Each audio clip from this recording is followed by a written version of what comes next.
راديو إيرنا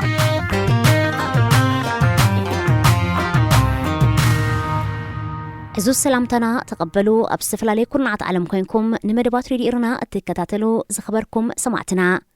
نايلوم ربو عسر تمقابيت كل تشعين إسران حدن فنوى راديو إيرنا كموترو بزينا يجمر فلما أرستاتو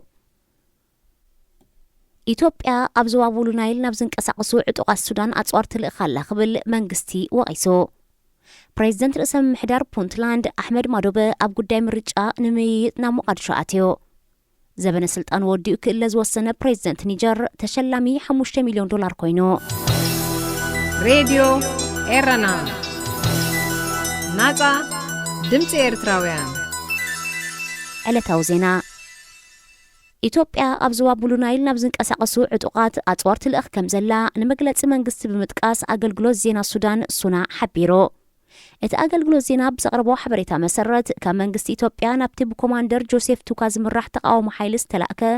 እቲ ዕጡቕ ጉጅለ ኣብ ዞባ ቡሉ ናይል ንእትርከብ ኩርሙክ ዝተባህለት ከተማ ንምቁፅጻር መጥቃዕቲ ንምክያድ ዝዳለወሉ ዘሎ እዋን እዩ ምክትል ኣዛዚ ናይቲ ብህዝባዊ ምንቅስቓስ ሓርነት ሰሜን ሱዳን ዝፍለጥ ተቃዋሞ ሓይሊ ኮይኑ እቲ ኢትዮጵያ ዝለኣኸትሎም ኣጽዋር ድማ ብ27 ለካቲት የቡስ ኣብ ዝተባህለት ከተማ ዝርከቡ ሓይልታቱ ከም ዝተረከብዎ እዩ ተመልኪቱ በቲ ኮማንደር ዝምርሑ ሓይልታት ካብ ኢትዮጵያ ብዝረኸቦ ኣጽዋርን ብኸቢድ ብረት ኢትዮጵያን ተሓጊዞም ንከተማ ኩርሙክ ንምቁፅጻር እዩ ዕላምኦም ክብል እቲ ኣገልግሎት ዜና ኣስሚሩሎ ዕላማት ኢትዮጵያ ትገብሮ ዘላ ወተሃደራዊ ተጻብኦ ድማ ብምብራቃዊ ሸነኽ ዞባ ኣልፋሽጋን ዝርከብ ሰራዊት ሱዳን ናብ ካልእ ማእዝን ንምግምዑ ምዃኑ እውን እቲ ምንጪ ኣገንዚቡ ብዛዕባ እዚ ብመንግስቲ ሱዳን ዝቐረበ ወቀሳታት ካብ ወገን ኢትዮጵያ ዝተዋህበ ወግዓዊ ምላሽ የለን ህዝባዊ ምንቅስቓስ ሓርነት ሰሜን ሱዳን ግና ነቲ ብመንግስቲ ሱዳን ዝቐረበ ክሲ ብምንጻግ ኣብቲ ኣብ ነሓሰ 2020 ዝተኸተመ ስምምዕ ሰላም ከም ዘኽብር ብመንገዲ መርበብ ሓበሬታኡ ገሊጹ ኣብ መንጎ ሱዳንን ኢትዮጵያን ብደቡብ ዝጀመረ ግጭት ናብ ሙሉእ ኩናት ዘን ሃገራት ከይዓርግ ስክፍታ ብዙሓት እዩ ፕሬዚደንት ርእሰ ምምሕዳር ሶማሊላንድ ኣሕመድ ማዶበ ምስ ፕሬዚደንት ፌደራላዊ መንግስቲ ሶማል መሐመድ ዓብዱላሂ ፋርማጆ ኣብ ጉዳይ ምርጫ ሶማል ምይይጥ ንምክያድ ብ3 መጋቢት ናብ ሞቃዲሾ ከም ዘምርሐ ተገሊጹ እቲ መራሒ ናይታ ርእሰ ምምሕዳር ናብ ሞቃዲሾ ከም ዝኣተወ ዝግለጽ ዘሎ ሓደ መዓልቲ ድሕሪ ተኣኺባ መራሕቲ ርእሰ ምምሕዳራት ክካየደሉ ምዃኑ ኣብ ዝተገመተ ከባቢ 10 ሰባት ዝቐተለ መጥቃዕቲ ዝተኻየደሉ ዕለት ኣትዩ ፕሬዚደንት ርእሰ ምምሕዳር ፑንትላንድ ሰይድ ዓብዱላሂ ዳኒ ንተመሳሳሊ ዕላማ ሎሚ ረቡዕ 10 መጋቢት ናብ ሞቃዲሾ ክኣቱ ትፅቢት ኣሎ ኣብ መንጎ ፕሬዚደንት ፌደራላዊ መንግስትን መራሕቲ ርእሰ ምምሕዳራት ጁባላንድን ፑንትላንድን ብዝተፈጥረ ዘይምርዳእ ኣብ 8 ለካቲት ክካየድ ዝነበሮ ምርጫ ኣባላት ባይቶን ፕሬዚደንትን ክካየድ ኣይከኣለን ክልቲኦም መራሕቲ ርእሰ ምምሕዳራት ካብ ጣዕለት እቲኣት ሒዞም ፕሬዚደንት ፋርማጆ ሕጋዊ መራሒ ፌደራላዊ መንግስቲ ሶማል ከም ዘይኮነ እዮም ክገልጹ ጸኒሖም ንልዕሊ ሓደ ወርሒ ሕጋዊ ፕሬዚደንት ከም ዘይብላ እትግለጽ ሶማል ነዚ ኣጋጢምዋ ዘሎ ፖለቲካዊ ቅልውላው ንምፍታሕ እቲ ፕሬዚደንት ምስቶም ገፊሕ ናይ ፖለቲካዊ ፍልሊ ዘለዎምን መጻርርቱ ዝኾኑን መራሕቲ ርእሰ ምምሕዳራት ምይይጥ ከካይድ ተበግሶም ውሳዱ ተስፋታት ሂቡሎ ካብ ቀንዲ መወልቲ መንግስቲ ሶማል ዝኾና ኣሜሪካን ሕብረት ኤውሮጳን እቶም መራሕቲ ምይይጥ ብምክያድ ብዝቐልጠፈ ሃገራዊ ምርጫ ክካየድ ጸቕጢ ክገብራ ጸኒሐን ካብ 2011 ሒዙ ብምርጫ ናብ ስልጣን ዝመጸ ፕሬዚደንት መሐመድ ኢሳፎ ቀዋምቲ ሃገር ብዘፍቅዶ መሰረት ን2.5 ዓመታት እቲ ሃገር ክመርሕ ድሕሪ ምጽናሕዩ ክእለ ወሲኑ ከም ግብረ መልሲ ናይዚ ድማ ኣብ ኣፍሪቃ ብሰናይ ምሕደራ ኣብ ስልጣን ክጸንሖ ዝግባእ ግዜ ምኽባርን ዲሞክራሲያዊ ምስጋር ስልጣን ኣብ ምትግባርን ዝተመስገኑ መራሕቲ ዝውሃብ ሽልማት ሞ ኢብራሂም ተዓዊቱ ሽልማት ሞ ኢብራሂም ኣብ 2007 ካብ ዝምስረታት ሒዙ ዛጊ 6 መራሕቲ ሃገራት ኣፍሪቃ ጥራዮም ተዓዊቶም ሱዳናዊ ቢልዮነር በዓል ጸጋ ኢብራሂሞ ኣብ ኣፍሪቃ መራሕቲ ብዘይ ዲሞክራሲያዊ ምርጫን ውሑስ ምስጋር ስልጣንን ን10 ዓመታት ኣብ ስልጣን ብምጽናሕ ንህዝቢ ግዳይ ሕሰምን ዘይበቆሕ ምደራን ይገብርዎ ኣለዉ ካብ ዝብል እምነት እዩ ናይ ስልጣን ግዜኦም ብዝግባእ ወዲኦም ክእለዩን ዝወሰኑ መራሕቲ $5 ሚልዮን ዘለዎ ሽልማት ክህብ ዝወሰነ ተዓዋቲ ሽልማት ሞ ኢብራሂም ኮይኑ ዘሎ ፕሬዚደንት ኒጀር መሐመድ ኢሳፎ ዝሓለፈ ወርሒ ለካቲት ኣብ ዝተኻየደ ዲሞክራሲያዊ ምርጫ ንዝተዓወተ መሐመድ ባዙም ስልጣኑ ከረክብ እዩ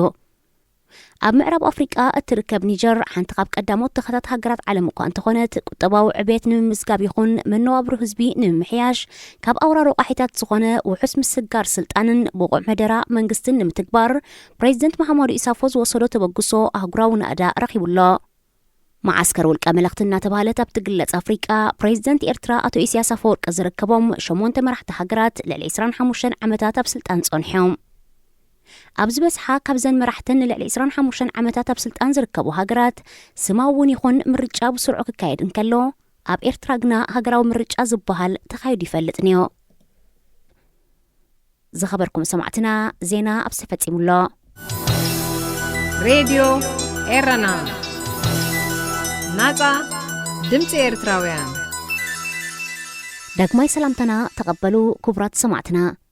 ካብ ዝቐፂሉ ወትሮ ብዓወት ኣረጋይ ዝዳለዎ ኣፍሪቃ ኣብ ሶም ሙዚክ ቀርበልኩም ሰናይ ምክትታል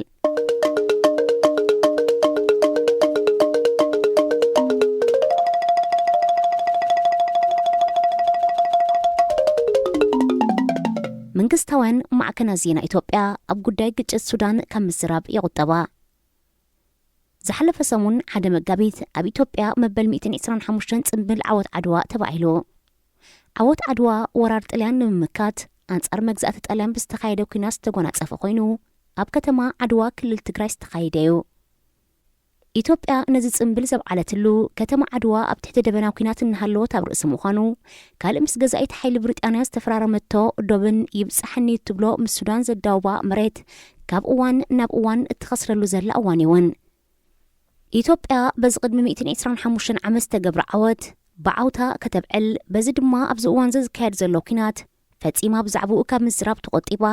ማዕከናት ዜናታት እውን ብዛዕባኡ ዝኾነ ይኹን መግለጺታት ካብ መሃብ ሰጢመን ምህላውን ንሓያሎ ተዓዘብቲ ዘገረመ ኮይኑሎ ብኣንጻሩ ኢትዮጵያ ኣብ ልዕሊ ሓንቲ ካብ ክልላታ ዝኾነት ትግራይ ዝገበረቶ ኩናት ከም ኣብ ልዕሊ ባዕዳዊት ሃገር ዘካየደቶ ብዘጥዕም ቃና ትጭድረሉ ብምንባራ ምስ ናይ ሱዳን ስቕታ ክነጻጸር እንከሎ ኣዝዩ ኣገራሚ ገይርዎ ኣሎ ነዚ ብዝምልከት ገለ ተዓዘብቲ ክገልጹ እንከለዉ ኢትዮጵያ ንግጭት ሱዳን ብዕቱብ ዘይተተሓሓዘቶ ናብ ትግራይ ዘለዎ ወተሃደራዊ ሚዛን ሓይሊ ከየዛብዓ ብምስጋእ ምዃኑ ክገልጹ እንከለዉ ገለ ድማ ቀዳማይ ሚኒስተር ኣብዪ ኣሕመድ ብሰላማዊ መንገዲ ክፈትሖ ይሕልም ብምህላው ምዃኑ ይግምቱ ማዕከናት ዜና ሱዳን ብፍላይ ድማ ሱና ዝተባህለት ናይ መንግስቲ ኣገልግሎት ዜና ብኣንጻሩ ሰራዊት ሱዳን ኣብ ኣልፋሽጋ ዝርከብ ሰፊሕ ከባቢታት ከም ዝተቆጻጸረ ክገልጻ ጸኒሐን ሕጂ እውን መጥቃዕታቱ ብምቕጻል ተሪፉ ዘሎ ሱዳን ይብጻሕኒ ትብሎ ኣብ ምቁጽጻር ይሸባሸብ ምህላው እየን ዝገልጻ ኣፈኛ ሚኒስትሪ ጉዳያት ወጻኢ ኢትዮጵያ ዲና ሙፍቲ ኣብ መጀመርያ ወርሒ ጥሪ ነቲ ጉዳይ ኣመልኪቱ ድሕሪ ዝሃቦ መግለጺ ዛጊት ዝኾነ ይኹን ተወሳኺ ሓበሬታ ይሃበን ዘሎ ንሱ ኣብቲ ኣቐዲሙ ዝሃቦ መግለጺ ኢትዮጵያ ነቲ ግጭት ንምፍታሕ ዲፕሎማስያዊ መንገዲ ተናዲ ከም ዘላ እንተኾነ ሱዳን ካብ ሒዛቶ ዘላ መሬት እንተዘይወፂኣ ኩሉ ነገር ዓቕን ከም ዘለዎ ትዕግስቲ ኢትዮጵያ እውን ይጽንቃቕ ከም ዘሎ ኣጠንቂቑ ነይሩ ብድሕሪኡ ግን ዝኾነ ይኹን መግለጺ ተዋህበን ሱዳን እቲ ይብጻሕኒ ትብሎ ካብ 6 ታሕሳስ 2020 ሒዛ ዝሓዘቶ መሬት ንኢትዮጵያ ክትመልሶ ኢላ ከም ዘይሓዘቶ እዚ ድማ ፈጺሙ ዘይልወጥን ብዓለም ለኻዊ ሕጊ ዝተደገፈ መሬታ ከም ዝኾነ እዩ ኣፈኛ ሚኒስትሪ ጉዳያት ወጻኢ ሱዳን ማንሱር ቡላድ ዝገልጽ ማንሱር ቡላድ ሱዳን ሒዛቶ ዘላ መሬት ንኢትዮጵያ እተረጋግጸሉ ወይ ተኣምነሉ ኣብነት ከም ዘይብላ እቲ መሬት ናታ ምዃኑ እቲ ኣብ 15 ጉንበት 1902 ኣብ ከተማ ኣዲስ ኣበባ ኣብ መንጎ ሱዳንን ብሪጣንያን ዝተኻየደ ስምምዕ እኹል መርትዖ ምዃኑ ይሕብር እዚ ኣብ መንጎ ሱዳንን ኢትዮጵያን ዝቕጽል ዘሎ ግጭትን ምስሓብን እቲ ግብፂ ተሓዊሳቶ ዝጸንሐ ናይ ምግዳብ ፈለግኒ ውድብ ሕዳሰ ተሓዊስዎ ናብ ካልእ ዝለዓለ ዞባዊ ግጭት ከይሰግር ተሰጊኡ ዘሎ ሱዳንን ግብፅን ብምውሃድ ኣብ መንጎአን ስምዓት የካይዳን ኢትዮጵያ ኣብ ዝመጽእ ክረምቲ ምምላእ ግዳበ ህዳሰ ደው ከተብል ይጽውዓን የጠንቅቓን ምህላውን ድማ ነቲ ስግኣት ዝያዳ የግድደሎ ኣብ መንጎ ኢትዮጵያን ሱዳንን ኣስታ 744 ኪሎ ሜትር ዝርካሕ ዶባ ኣሎ እዚ ዶባት ብስምምዕ ዝተበጽሐን ኣብ ካርታ ዝሰፈረን እኳ እንተኾነ ኣብ ባይታ ግን ከይተሓንፀፀ ወይ ድማ ብግቡእ ምልክት ከይተገብረሉ ይጸኒሑ መሬት ሱዳን ኣዝዩ ሰፊሕ ብምዃኑ ኣብ ርእሲኡ ድማ ብግቡእ ዘይተመልከተ ብምዃኑ ብፍላይ ኣብቲ ምስ ኢትዮጵያ ዘዳውብ ካብ ኢትዮጵያ ዝኣተዉ ንነዊሕ እዋን ዶብ ሰጊሮም ክነብሩን ሕርሻዊ ንጥፈታት ክካይዱን ጸኒሖም ሕልፍ ኢሎም እውን ኢትዮጵያውያን ዕጡቃት ምስ ሱዳናውያን ክጋጨው ጸኒሖም ብፍላይ ዝሓለፈ 25 ዓመታት ኣብ መንጎ ክልቲአን ሃገራት ዝነበረ ምስሓብ እናዛይደ ክመጽእ እንከሎ ነቲ ጉዳይ ንምህዳውን ምዝራባት ክካየድ ጸኒሑ መራሒ ሱዳን ነበር ዑመር አልበሽር ነቲ ምስሓብ ብዙሕ ኣተኩሮ ከይሃቦ ከም ዝጸንሐን ኣብ ሓደ እዋን እውን መሬት ንኢትዮጵያ ኣሕሊፉ ክህቦ ተቃሪቡ ከም ዝነበረ ምስጢራውያን ሰነዳት የቃልዑ እንተኾነ ዑመር አልበሽር ካብ በሓይልን ለውጢ ዝፅውዑን ዓበኛታት ካብ ስልጣን ድሕሪ ምዕላው ንዕኡ ተኪኦም ንሱዳን ዘመሓድሩ ዘለዉ ቆንስል ንጉዳይ ዶብ ዳግማይ ከም ዝለዓል ብምግባር ናብ ሱዳን ክምለስ ክዘራረቡ ጸኒሖም። ኢትዮጵያ ኣብ ኩናት ትግራይ ተጸሚዳ እናሃለወትያ ሃንደበት ሰራዊት ሱዳን ኣብቲ አልፋሽጋ ዝተባሃለ ኣብ ትሕቲ ኢትዮጵያ ዝጸንሐ ናይ ሕርሻ መሬት ተቆጻጺራቶ። እቲ 250 ተርቢዒት ኪሎ ሜትር ስፍሓቱ ልሙዕ ናይ ሕርሻ መሬት ኣብ ትሕቲ ኢትዮጵያውያን ምልሻ ክሕሎን ብኢትዮጵያውያን ሓረስቶት ክሕረስ ጸንሐን እዩ። ብመሰረት ውዕል ዶባት እቲ መሬት ናይ ሱዳን እዩ። ኤውሮጳውያን ሃገራት ንኣፍሪቃ ጎዛዜን ኣብ ዝመቐላሉ ዝነበረ እዋን ብሪጣንያ ዳርጋ ብሙሉአን ፈለግኒል ዝምንጭወለንን ዝፈሰለንን ሃገራት ማለት ግብፂ፣ ሱዳን፣ ደቡብ ሱዳን፣ ኡጋንዳ፣ ኬንያ፣ ታንዛንያ ኣብ ትሕቲ ግዛእታ እትያተን ነይራ። ኣብ ስትራቴጂካዊ ሓይሊ ናይ ሓንቲ ሃገር ይኹን ገዛኢት ማይ ይኹን ምንጭ ማይ ኣገዳሲ ብምንባሩ ብሪጣንያ ዝኾነት ኤውሮጳዊት ገዛኢት ሃገር ብፍላይ ድማ ቀንዲ መቐናቕንታ ዝነበረት ፈረንሳ ኣብ ማያት ኒል ይኹን ኣባይ ግዛኣት ከይህልወን ትከታተልን ኣጽዒቓ ትሰርሕን ነይራ። ካብ ኣኽራናትን ቀላይ ጣናን ኢትዮጵያ ዝብጋስ ኣባይ ናብቲ ናብ ሱዳንን ግብፅን ዝጓዓዝ ፈለግ ኒል ቀንዲ መጋቢ ብምንባሩ ዓይነይቲ ሃገር ትቆጻጸሮ ንብሪጣንያ ኣገዳሲ ነይሩ። ነዚ ንምርጋጽ ቀዳማይ ሚኒስተር ብሪጣንያ ነበር ሎርድ ላሊስቡሪ ኣብ 1889 ብሙሉአን ምንጭ ናይል ዝኾና ኢትዮጵያ ሓዊስካ ኣብ ትሕቲ ቁፅፅር ከኣትዋ ወሲኑ። ብመሰረት ሎርድ ላሊስቡሪ ፈለግ ኣባይ ማለት ሰማያዊ ኒል ንዝምንጭወሉ ከባቢታትን ዝቆጻጸረ ሓይሊ ኣብ ትሕቲ ግዝኣት ንዝነበራ ሱዳንን ግብፅን ከዕለቕልቕ ወይ እውን ከጽምእ ሙሉእ ሓይሊ ክህልዎ ስለ ዝኾነ ኣብ ኢድ ዘተኣማምን ምምሕዳር ከኣቱ ነይርዎ። ብሪጣንያ ነዚ ውሳኔ ኣብ ዘሕልፈትሉ ንኤርትራ ትገዝእ ዝነበረት ጣልያን ንኢትዮጵያ ንምግዛእ እውን ተበጊሳ። ብሪጣንያ ናይ ጣልያን ተበግሶ ደጊፋቶ። ኣብ ሚያዝያ 1891 ክልቲአን ሃገራት ብዝገበርኦ ዝርርብ ጣልያን ንፈለግ ኒል ከይትንክፎን ከይተዓጽዎን ብኣንጻሩ ክትሕልዎን ዋሕስ ክትኮኖን ዘሰማምዕ ፕሮቶኮል ፈሪመን። እንተኾነ ብሓደ መጋቢት 1896 ጣልያን ኣብ ኩናት ዓድዋ ብኢትዮጵያ ተሳዒራ። ድሕሪ ስዕረት ጣልያን ንኢትዮጵያ ዝገዝእ ዝነበረ ምኒልክ ናይ ምስፍሕፋሕ ፖሊሲ ክኽተል እንከሎ ኣብ ጅቡቲ ዝነበረት ፈረንሳ ድማ ንኢትዮጵያ እንተወሪራታ ንፈለግ ኣባይ ኢዳ ከተንብረሉ ተኽእሎ ብምንባሩ ንብሪጣንያ ስጋት ፈጢሩላ። ድሒራ ድማ ፈረንሳ ኢጣልያን ኢትዮጵያን ዝተሳተፋሉ ናይ ኩለን ግዝኣታት ኣብ ዘዳውብ ናይ ዶብ ምሕንጻጽን ፈለግ ኒል ዘይትንከፈሉን ውዕላት ኣካይዳ። በዚ ድማ በብእዋኑ ኣብ መንጎ ኢትዮጵያ፣ ሱዳን፣ ኤርትራ፣ ጅቡትን ኬንያን ናይ መግዛእታዊ ዶባት ስምዓት ተኻይዶ። ኣብ 1902 ከምኡውን ኣብ 1907 ኣብ መንጎ ንሱዳን ትገዝእ ዝነበረት ብሪጣንያን ኣብ መንጎ ንኢትዮጵያ ዘመሓድር ዝነበረ ምኒልክን ብዝተኻይደ ውዕላት ዶባት ክልቲአን ሃገራት ክጸድቕ እንከሎ እዚ ሕጂ ኣብ መንጎ ክልቲአን ሃገራት ዘሎ ዶብ ውፅኢት ናቱ እዩ።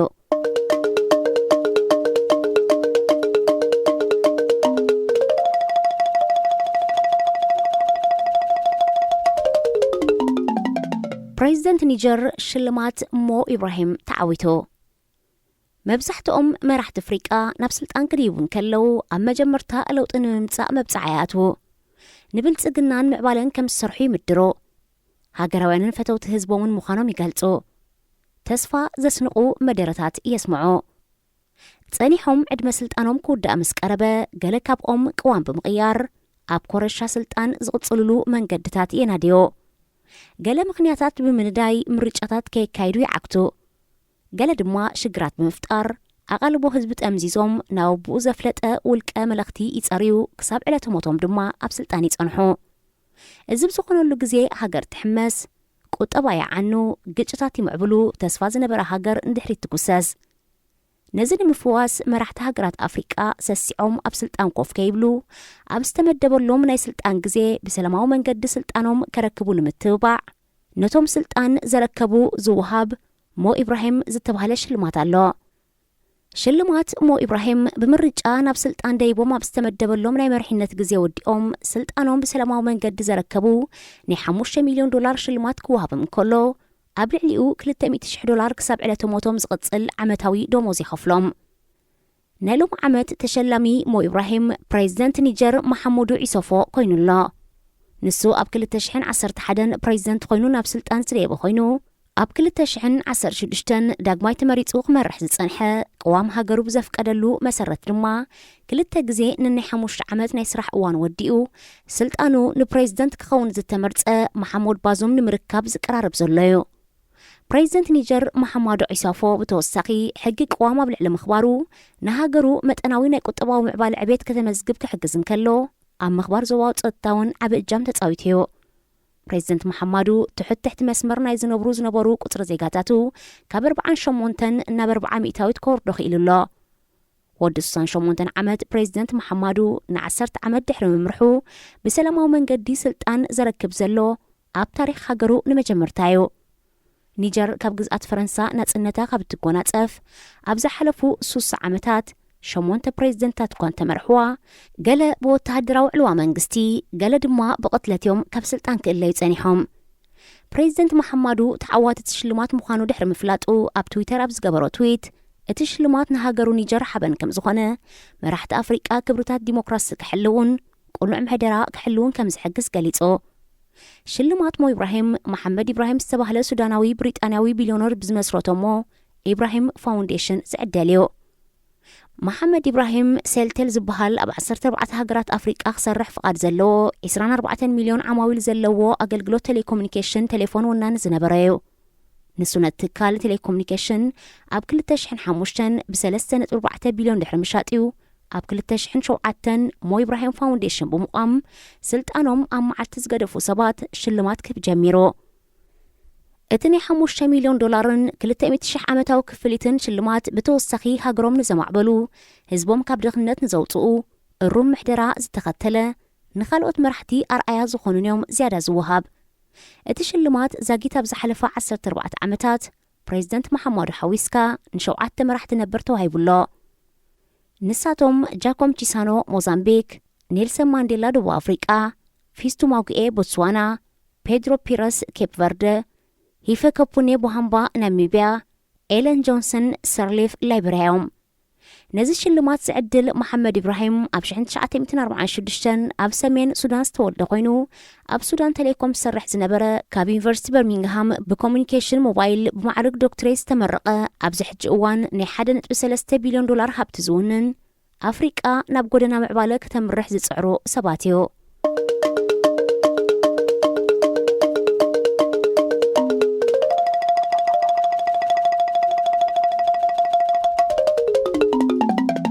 ዜጋታት ሶማልያን ኢትዮጵያን ሕጅውን ናብ የመን ክሰግሩ ይፍትኑ። ኣብ መጀመርታ 2020 ዝጀመረ ኮሮና ቫይረስ ዛጊት ኣይሃድአን። ኣብ የመን ኩናት ኣሎ። ግን እዚ ከምዚ ኢሉ እናሃለወ ዜጋታት ኢትዮጵያን ሶማልያን ብባሕሪ ናብ የመን ምስጋር ከም ዘይቋረፁ ዓለም ለኻዊ ውድብ ኢሚግሬሽን IOM ገሊጹ። መብዛሕትኦም ካብቶም ካብ ኢትዮጵያን ሶማልያን ንየመን ዝሰግሩ ዜጋታት ብሰንኪ ኣብ ሃገሮም ዘሎ ሸቕለት ኣልቦነትን ቁጠባዊ ጸገምን ተደሪኾም ስራሕ ንምድላይ እኳ እንተኾኑ ኣብ የመን ዘሎ ኩናትን የመን ሰጊሮም ናብ ሃገራት ስዑድ ዓረብን ሃገራት ወሽመጥን እንተበፂሖም እውን ብሰንኪ ምልባዕ ኮሮና ቫይረስ ተታሒዞም ዝምለሱ ምዃኖም ፍሉጥ እናሃለወዮም ነቲ ጉዕዞ ዝመርፅዎ ዘለው።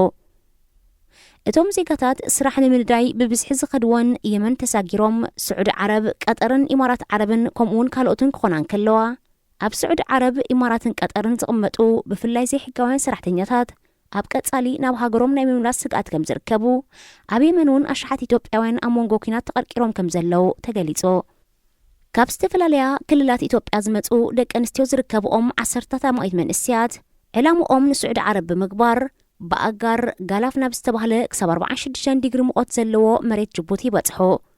ካብ ጅቡቲ ካብ 300 ክሳብ $500 ብምኽፋል ቀይሕ ባሕሪ ሰጊሮም ናብ የመን ራስ አልኣራህ ይሰግሩ። ካብኡ ናብ ዓደን ድሓር ድማ ናብ ስዑድ ዓረብ ክሰግሩ ይፍትኑ። እቲ ኣስታት 200 ኪሎ ሜትር ዝግመት መንገዲ ገንዘብ ሃሊዎም ክኸፍሉ ዝኽኣሉ ብመኪና ክኸፍሉ ዘይከኣሉ ድማ ብኣጋርዮም ዘካይድዎ። ኣብ ኣጻምእ ጅቡቲ ብጽምኢ ኣብ ቀይሕ ባሕሪ ጥሒሎም ኣብ ምድረ በዳታት የመንን ስዑድ ዓረብን ድማ ዳግማይ ብጽምእን ጥሜትን ኣብ መንገዲ ናይ ዝሞቱ ሰባት ቁጽሪ ውሑድ ኣይኮነን። ሓያሎ ብዕጡቓት ተጨውዮም ኣረዳ ስቃይን ሓዋላን ገለ ድማ ናብ ስዑድ ዓረብ ክሰግሩ ኣብ ዶብ ድራርጢት ከም ዝኾኑ ይግለጽ። ሓያሎ ካብዞም ህይወቶም ንምምሕያሽ ናብ ስዑዲ ዝብገሱ ኣብ መንገዶም ክሕግዞም ዝኽእል ገንዘብ ዘይሒዙ ብምዃኖም ኣብ መንገዶም ኣዝዩ ብዙሕ ሽግር ከም ዘጋጠሞም ገለውን ድሕሪት ንሃገሮም ክምለሱ እንተደለዩ ዝሕግዞም ኣካል ኣይረኽቡን እዮም።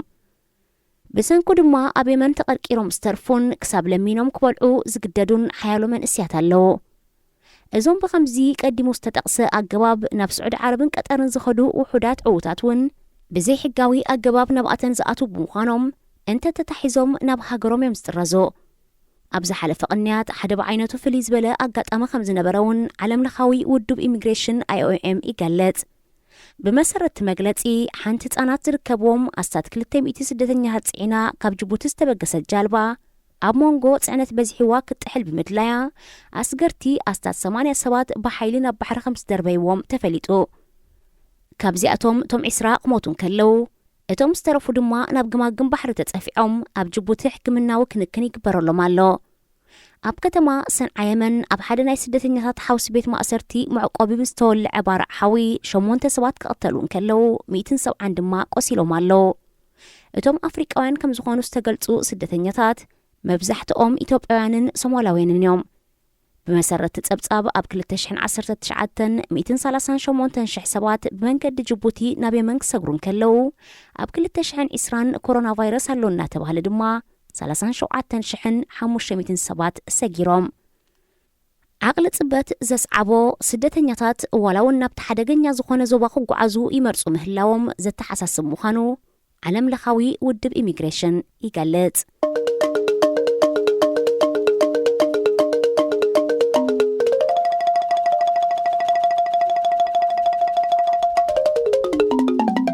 ተወሳኺ ካሚንግ ቱ ኣሜሪካ እተሰሜት ፊልም ኣብ 1988 ብህቡብ ኮሜድያዊ ኤድ ሞርፍን ብጻዩ ኣርሶኒ ሆልስ ተዓየት ፊልም እያ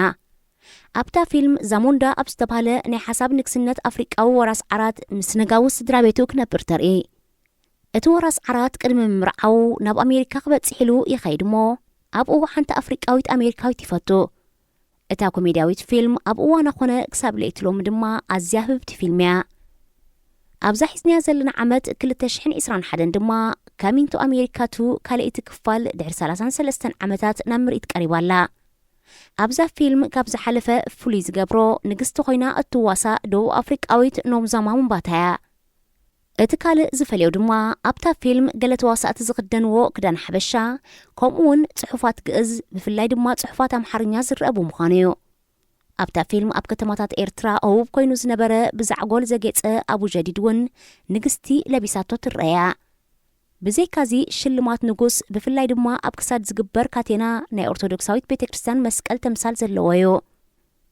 ካሚንግ ቱ ኣሜሪካ 2 ድሮ ኣብ ውሕዳት መዓልታት ኣስታት 300 ሚልዮን ኣታው ብምርካብ ብህቡብነት ክትረአ ጀሚራላ ተጥዕሙ ምስ ሬድዮ ኤረና ኣብዚ መደብ እዚ ንማሕበራዊ ህይወት ዘንጸባርቑ ጽሑፋት ግጥምታት ድርሰታትን ዋዛታትን ዝቐርቡ ኮይኖም ኣብ ህይወት ንዘጋጥሙ ጸገማትን ኣፈታትሖምን ኣመለኻኽታና መዓልታዊ ህይወትና ተዘክሮታት ንእስነትን ካልእ ንኣጠማምታና ውልቃዊ ህይወትና እናንጸባረቐ ዘዘናግዕን ምኽርታት ዝልግስን መደብ እዩ ተጥዕሙ ምስ ሬድዮ ኤረና سلام كميت أغنية فتوى تغاتلت مدب تطعم سريدي إرنا زيتو الربع صغر لكم مدب تطعميو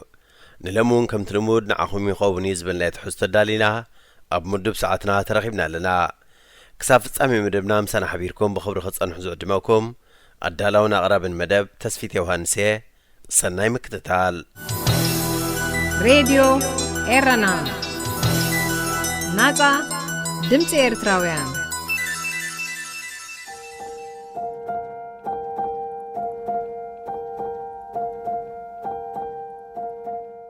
لوام حسير زانتا صحفيت سلام هايل ميكائيل سولي فولين أزيعو تزمولون رباشي دمسن سمعت حيلي ناي حويسكا قلب بينيش أما قليك دانا قلابيتا أبسا كنتات زي ملك زي أبوتا مقوز أصر ترغبات مرحت مسارق يلا قول لها سبكة قاصر أبزيلو مزجيب كاركبني أتصواجن سموئن تسألمن جنكا دل زبالة تخلصوا النت زونن أبال مرحت مسارع تزازو محلالفو نتاخل مسرع عتياب رخاز نبرت منسي بتفتت زبلوز نبريا عينتو كولا لا تأزازم تقبلهم استبهلوا مسفتسمو مرحت مسارع حلوتو وترتو مهارو خبيت سبهم يخون فتوتهم زمتصم دبدابيز عدلوا معلت منبارو اتبوستمان مالت حبت اصح دبدابي ناي حيلنا نهب قدميت وصيو اسما تمهارو بمرقواح دبدابي كعدل جمره سموناوي بزي مقراص طعم قالات فقرن تسفان زحزل دبدابي زلمدت نفسي بز مخنياتيو كبلو زيكل كابزو قارهس درور حليفا نبرات ملسن مركاب صحفكم دبدابينا فقوتن شاولتن فصم دهي زي بلوم شتا ماي كوينوم تريفوم تكوينا تخون بزبل حساب رأسي تناويسو هررن وتهدراو ممرحن معسكر سوات حويسوو فصم نمدن زاز قلص اي كدكو لومخه ملس شاولتي يركب دخون جنان نفسي حتيتي خي وداكو بينام تادسه سماي كصواع سمعكو نقلت بدديله نتا صعدا عشيكتي ستاريت كاب إرتي يابصح دبدابي منطيله بخمي كفيتيا خي ترداني كاب حق وصاي هم مسرع كوينه خنببا جمركو عينت أبالن تمهارون بتقطع السانه كنتاتي تقريمهم طمتوني أبالنا جن مطمات راي زي كونه دي حيرز مساكا نجر فليت كايدو تولو بزا سماع رأسو نقنقلاي انت خونه قد خي قبركو نتا خبلوام زبل وحد مسمرات الزقرات شرها مرقات درو كودا قريبا نباركو زي كم تثبيتي دهر حصير سلامتا بيني ازق خون فصيمه حسيبه يفلطني جنك اخوينو بقى خوينو سلازي بقى غبصني انا ناتكاي كونكون دحر حج صونه ملأخت خباي انت زي تصبخا حايشي بقى تزحاش مراص السي تشاو بيني جنا زنببكو مأمانو صقيمني دنزي زخلخو أقدمي زي استوعال كل سألي هب أجري ودي قام سرقه دنني ليه دحرم العلي صيراتو زنبرت مسلي فصيميك أمنو بزي مدلاي انتي حاسيه دقيميت أمتك هو استغير النقراي نبرن مثل هيوتي كحلفلات دحر زي باللوامي مس حدا جيب فرطاع من اسي كتب له زيت دفر سب تطماطيما امن زبلو زلوخ مسلو تغتيرهم تأمتوني دقيمي عينتي عميتي رأسي بعدها حزي قويات درب حكوه تحرقه الرعيلين عبايت أخو الدقنبار ثم دحرق زخنا نقرسي فتصيمو هيرد عنن أبساوان نسأنحلو قزي بمسأنكاقو نتا مقور قزي قول عنتي ماموق فقر الواميس تقدس كل ختما دارقانا بتقلول تغيره زدسك الأمرون زي تملسو حتون حزي تملسكوا أتاكوا لعل نفسها بليسات حليل هي نزا دقايق كاب قدم عينا نخف اللي نفسها زي قبر الله لعلي خازري ايه بلين بمبال دليتها توشت ايه مليئة اتخم قوال متأن مودما أب حبرت سبنا بقرعات الدوزة بلا كبرنس أن أزوى فيت الليل وامي بتنفاسيت ماموق دحريخة عمت مالت موائلوكي بقى بفت ما يكولني بيني أنها بلد وحج نبعتها بدرتي زفسست الوامي انت يكون قون نبهقتها سريع كاب مساي مسكالة قدام أخليلك الكيدان زأسرة يمحق رياخنا عي أبكوس أزيك المعمق فقرست إما ونسا قامان حدار انت رأيوه عندي ماتشم زعب كله جزاوتي لوام زي بلو لوام كالعني لوام بقندو زي كابوشت إز منشو أب كبابي خما أسركب كابوشت أنا بكبابي خاي خيدمو نخبابي خاخ تفكرو لوام بزلو خنتات كتستمع أرد ما تخل تنايوشت لوام كاب زي هاللوت اتقدامه لوام مو بينكركب نفس وكف بوتا بزخري شق نبله نقنزاي كأنزاو سخلو سلمتاي كم وسينا نو رخيبخ حتى لني زبل مدبي بسن كدحر مرعى أنا بهاجر أمريكا بحتصير جيزي مخادا كعبوتو اللي كالكون آها دقس لزخوني مو نعاقة فاتني حدا جزيه مس ولاديتي كوفيلنا بنعلو لزنبرنا جزيه هدي تفلتي انت لك تزاربي بزي سماع حتى أقرب كلها انت معاري بس خاص انت اين وقت سقم دلك يسال تصقى صدرخه اذا مغنيات سي كالي ويل ديخه اي تردان قلت في لما لسكو وانت بين ودي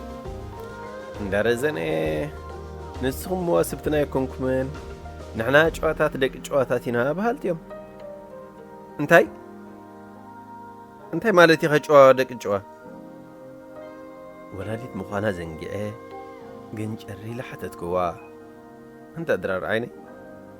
انا الوام ابزاق زمصيانا نبعت ابوينا بكال خمرعني شباشبالو بچ خدوي معري قال نجر قبري مس بلتني اتفقرهم كابز قدم عينيك اجل سلازبلني نجر ابو قال كوينو وياخذ صق على دليو بمبال الشماغلتات بخبر سديده ودي كاب سواخ ساب زملس حص امو نقبر دحريو بلملم داس بخبر لقاسنا مرعوام يليم دا ترزنا نأذن زغرك حمل سيم ملي سملي أنس قديم صقعقع كم تبلو مع استفيني يقدا ما بقول عدكم بزعباهم مسحاتتكم مواسبتنا زي مخونكم الرقاقيسة جغا قولينا عين زمسلان سبهي بيها اللخو يلوم من قلب غالا حبز عفي وا انت مالتي يوم مواسبتنا نيخم مكان سلمتينا خمسين دقاتور زين اخن واسب زين دخل بنواتن هابتن انت زي بليسنا ما يبلصونا نيم من البات زلوهم هابتن تسمعنتنا بقزاوتنا تعبيه تحضير لهم كيكون بمحساب حطوها برأس حطوها درارب كلها اي نسمس خالي يمزبلو دي انت قال مالت طببت يخوم بلعتن قتلتن سب بوداتات يخوم بهالتيوم انت زارب نزل خي من نحن ناس بلعت سب هذا زارب يزل خدم برد كله بسم بعدين بمقرها من تأمتكوا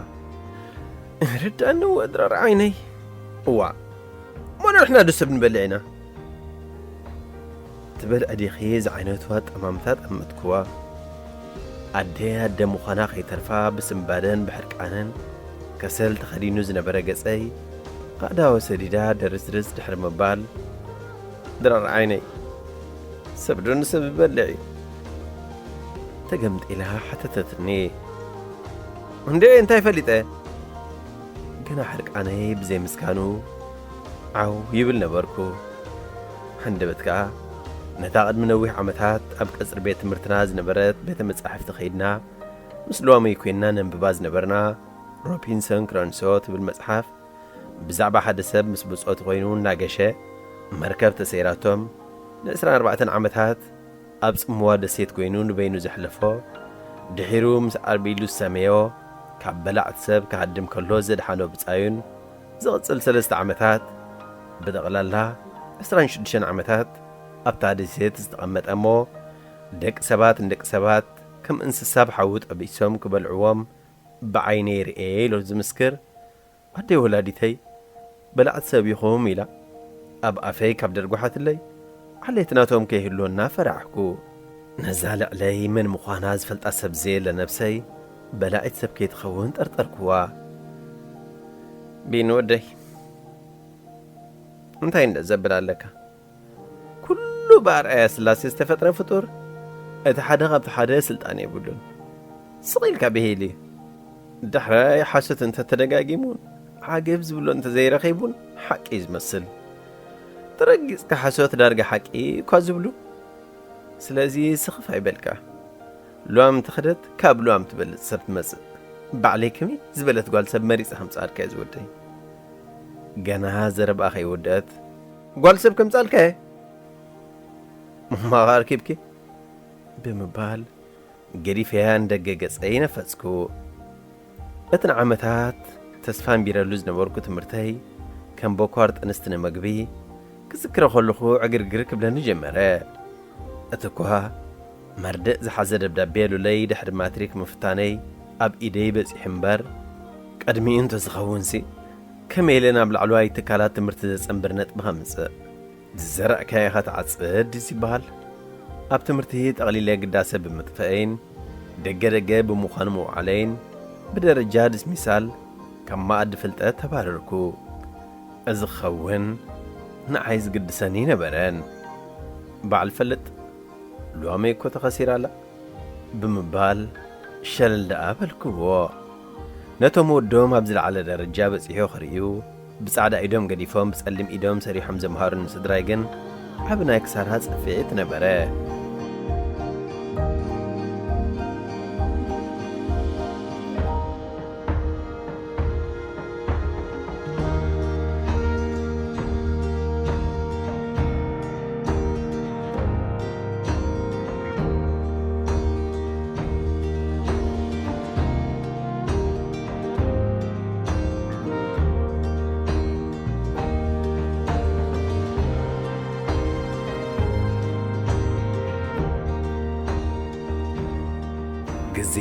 جزيتك كيتو مركفة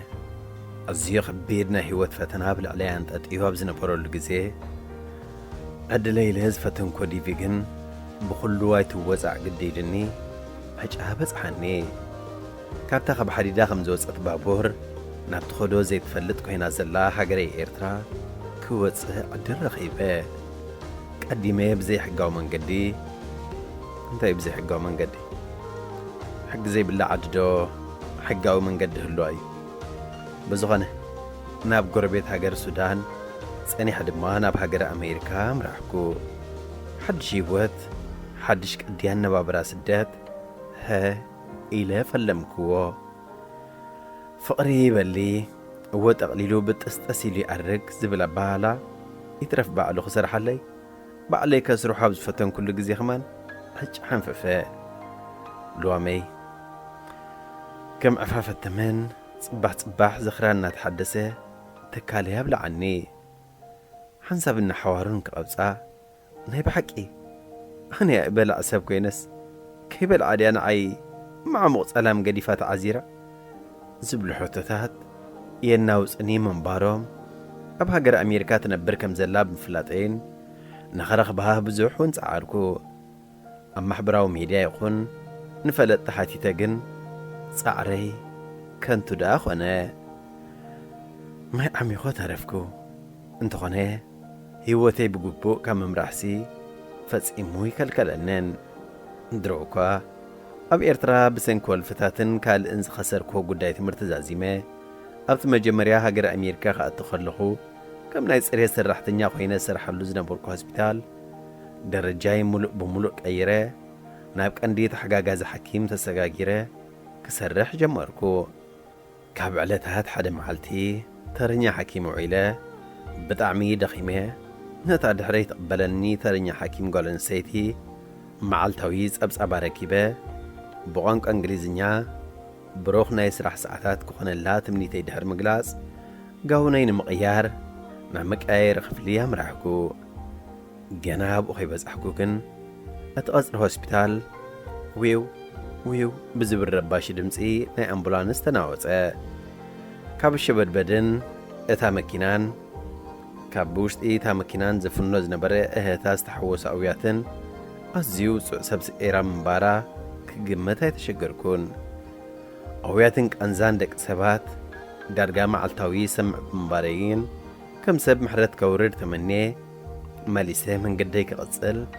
حدو سقميم سلعلكو أوي أي أدري معاري زبل دمسي نقن زقاب وقنقواي كتدمس سمعكو انت حدي معاري دي السمع زلو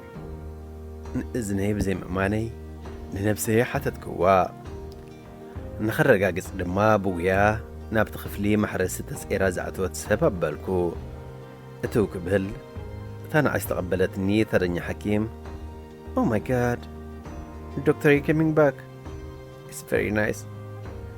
መምላሰይ ከም ዝሐጐሳ ብምግላጽ መሳርሒ ሕክምና ከተምጽእ ወጸት ብኽቱር ድኻምን ደም ምፍሳስን ብቋንቋይ ትቕንዞ ዝነበረት ሕማም ሕርሲ ተታሕዘት ውፅዕት ሰብ በቲ ኣብ ግዜ ጥንስን ቅልውላው ሕርስን ቅድሚ ምሕራሳ ደም ምውፃእ ዘይንሙር ብምንባሩ ሰንቢደ ዝከኣለኒ ቀዳማይ ረድኤት ክገብርላ ተጓያኹ ኣብ ዓራት እንቅልኤታ ደቂሰ ማህፀና ክጎራጉር ምጀመርኩ ናጽላ ህፃን ኣብ ድሓን ኩነታት እንተናታ ምስቲ ክዕገት ዘይከኣለ ደም ድሕነታ ኣመናስ ገኣኒ ብዘይ ንሱ በሚሕር ቃንዘያ ምስለኒ ኣእጋራ እናሰንደወት ብምሽንዳሕ ፈጺማ ምስራሕ ከልኣትኒ ክጽምማ ብዘይ ምኽኣለይ ድምፀይ ያበርኽ ኣቢለ ሓፍተይ ኣስራሕ ንባ ብሰላም ክትገላገሊ ትደሊ እንዲኺ ብምባል ነቲ ሙሉእ ገጻ ሸፊንዋ ዝነበረ ነጸላ ብኢደይ ግንጸላ በልክዎ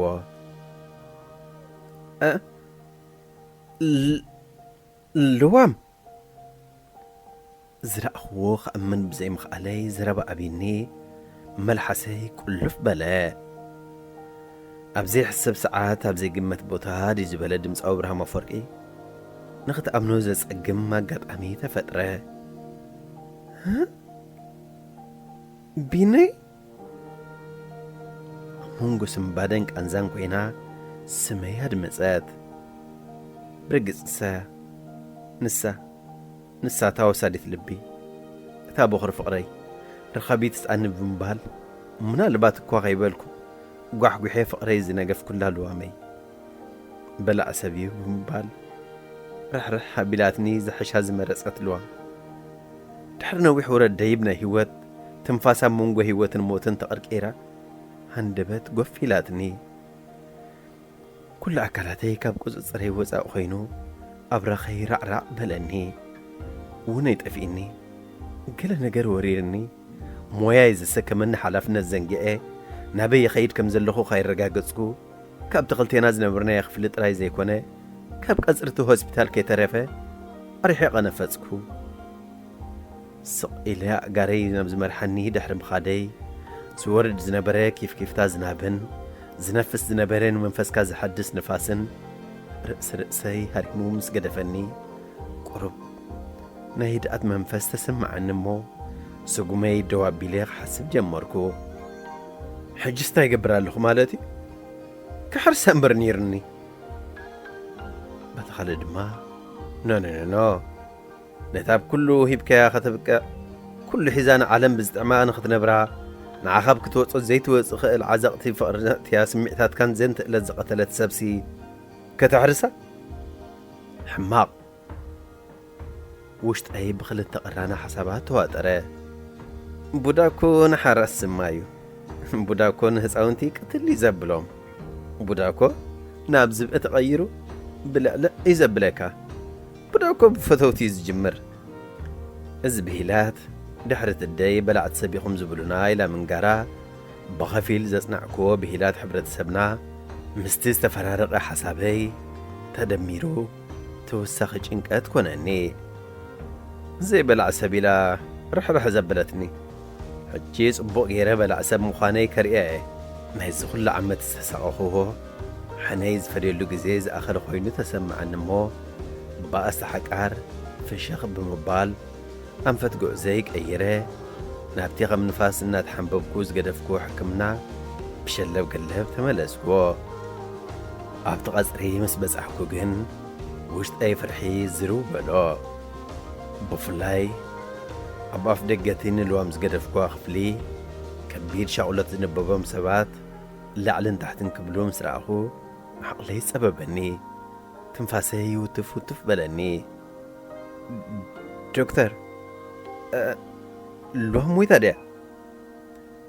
ጋእጋእ እናበልኩ ሓተትክዋ ነታ ቐዲመ ኸይደ ኣለኹ ኸይበልክዋ كاب حكمنا ومويا حلافنة وطائي تأنتينيها زخدكو حكيم نو هي موتتن إلا عينا فتيت آسلم تاكي نجر كان نجري فكات وتصق زعينة تطعمتها أمتات موغا بالسلام لتقلاقيلا انت همزم سباتك نابتهم استربش منفس وريلوهم زي نبر من قصعة زرئيز نبرو حدا 4 زخونو حانت قال تركبهم حبشانا تملكتكو ولا تقلاقيلا انت خونه ببزح دم مفساسو بطعم تحسي الله دم زلق سلاسب دلينا خا دما او نيجاتيف بمخانو بقليل كركباي كعدل حجي تزقبا كفليت كخفلو امو كبانك دم كالزلاي إلاتني بقس بلاد كل زربنا بقانك انجليزنيا يزنبرا او نيجاتيف نزخونا كهبنبر كاب زخونا قبل زي كأل عينة الدميو ندكتور بإيده سحب بابيله دمي مسنا إذا حفتي الساعة معي سلازا نغلق سلاي بلكوا ما أستحنا خاف ده زبل دم شتت منفس بنين لي بسبعون تريتي كردعني كعلان وعملخي بحك ريخة بمبال ملسي كي تسقبيت زلق السب كم استرخبكن بيتسب لوام دحر محبار ناب لابراتوري لأخذني درس لسمعتي أتابعوياتن تانك أنزان مفتقرات الياز نبرت لوامي هيوت زريعة كباح كتبل سلجمرت انكو عب سلام تقلقل كدي خبلا ولا أصدقولنا فقوتي كوسق جنا خير رقاقصبو ناب كفلا أتخو هزقان ناب سقامي وغن زنبرا عرات هدك إسها بقوبو خينات نحتن اللوامي الرق كلا مسأت أخوها كتر سنبادية بقز أتنبيبو أفاها هبلا بيدا خدنتو السلام لوام أسن بيدك له يا ريتا بلكوا أتكرا بلي كل انتنا هنات أمتكو أترانش على زم السل حوس بتشوز بلام عقاقرتها بس كل حمام من دخل من حليفة غنسا نفوس محلاك يا هاسسة دمق إيلو كم تقدم زفلت أنا مرأة دست بالكوينة بمبارا كم يزبل تقدمتي عديلوها وقال حرام بيت صبغ يا خوينا بموبال بوشت أي حمخوا صبغنا براه حقوس مال أي هوتي أتنبر مالدي ننفسي حتتكو بيني فرح تبع بموبال سمي دحر مصواع كابت زلاتو خد السق فتحت بلاد نو لوامي نهبي دليغي بخلت تنقل عادة قفاه أبز نبرتو عرات كوف عبالكوا انتو غنيها بنفسها زعالة بقى داوي كلك أنا بزي مخالي كابع انتو الوام زفلفلو وعين بعات كعالبنين سجمراه حزايا خم عندك أو دريقة خمزلخو شعو ثرديني بقلت أوف أقداوي سحبكو بيني بدي لك مو يقرب للي بدي خبيني لوامي في بموبال تنخنخات بيني لان دقايق أخن كاب زخريها سيس كايت فلتني نقن عقمين دروتي طاق قبر الزنبوركو أتاز قبركو أطرح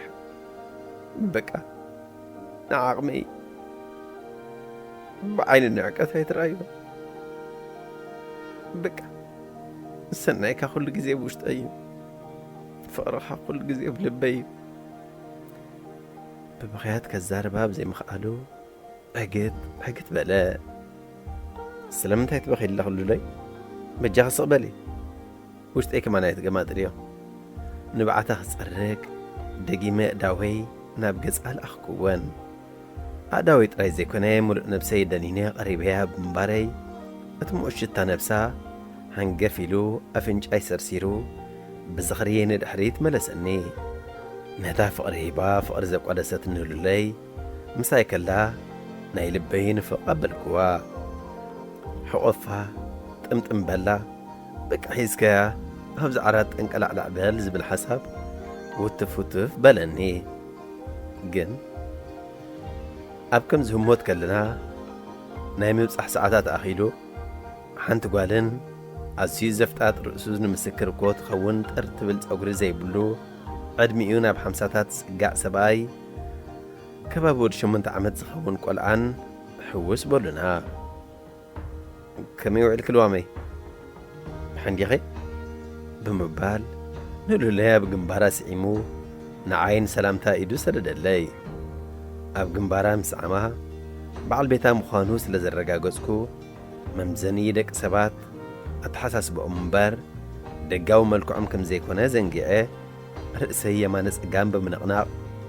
ወይ ዘሕፀባት ስተልዋ መይሲ ሙልዖት መስል ዋልሲ ናይ ብሓቃድያ ነዚ ሓቂፋ ትሓድር ድማ በልኩ ፍልልዮም ፈሓምን ጓህርን ኣብ ሓደ ፈርኔሎ ኮይኑ ስለ ዝተረኣየኒ ከይተረዳእኒ ፍሽኽ በልኩ እቲ ፍሽኽታ ቐጻል እንተዝኾነለይ ክንደይ ጽቡቕ ነበረ ንዓበል ቢኒ ወደይ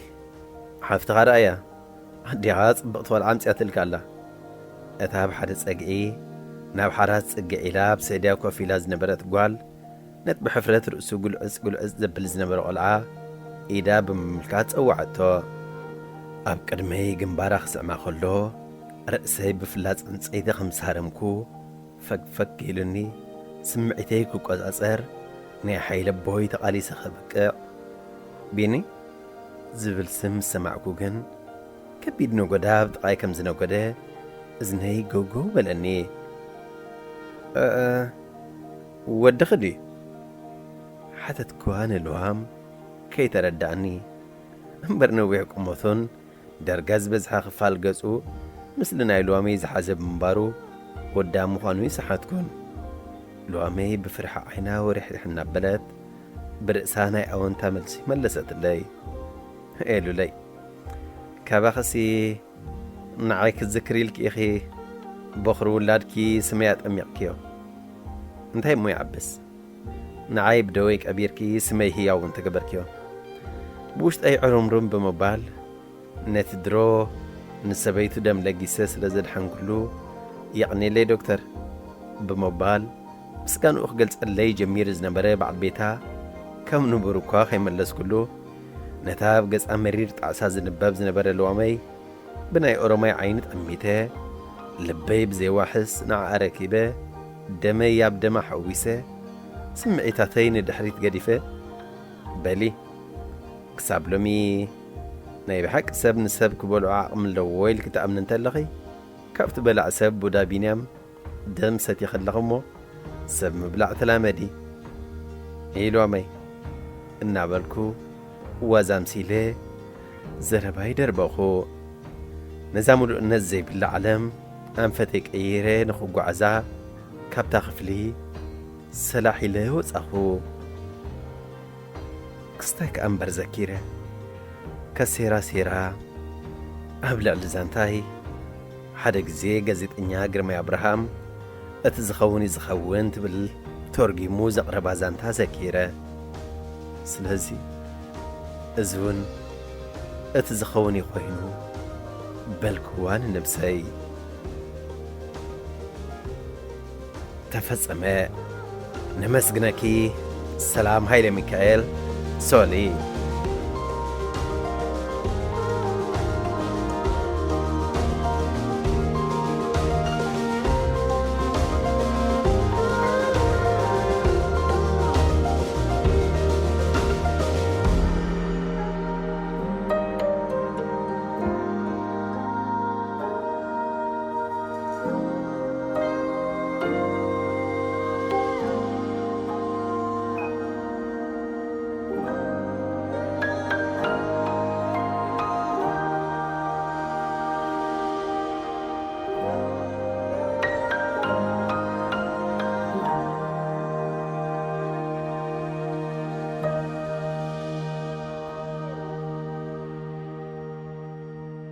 ፍትዋት ተኸታተልቲ መደብና ብዘቕድምና ልኩም ትሕዝቶ ዓጊብኩም ተዛኒኹም ክትኮኑ ተስፋ እናገበርና ናይሎም ትሕዝቶና ኣብዛዚምና ኣለና ኣብ መደብና ዘለኩም ርእይቶ ይኹን ነቐፌታ ወይ እውን ክቐርበልኩም ትደልይዎ ጽሑፋት ምስ ዘሉ በትልሙድ ኣድራሻና ናብ ሬድዮ ኤረና@gmail.com ወይ ሬድዮ ኤረና @yahoo.com ኢልኩም ላኣኹልና ክበጽሓና እዩ። ብተወሳኺ እውን ኣብ ፌስቡክ ተስፊት ዮሃንስ ብምባል ኣብ ናይ መልእኽቲ ሳጹን ክትገድፍለይ ከም ትኽእሉ ከዘኻኽረኩም ደሊ። ብዝተረፈ ብዝመጽእ ረቡዕ ኣብ ተመሳሳሊ ሰዓትን ብዝተፈለየ ትሕዝቶን ክሳብ ንራኸብ ጠጥዕሙ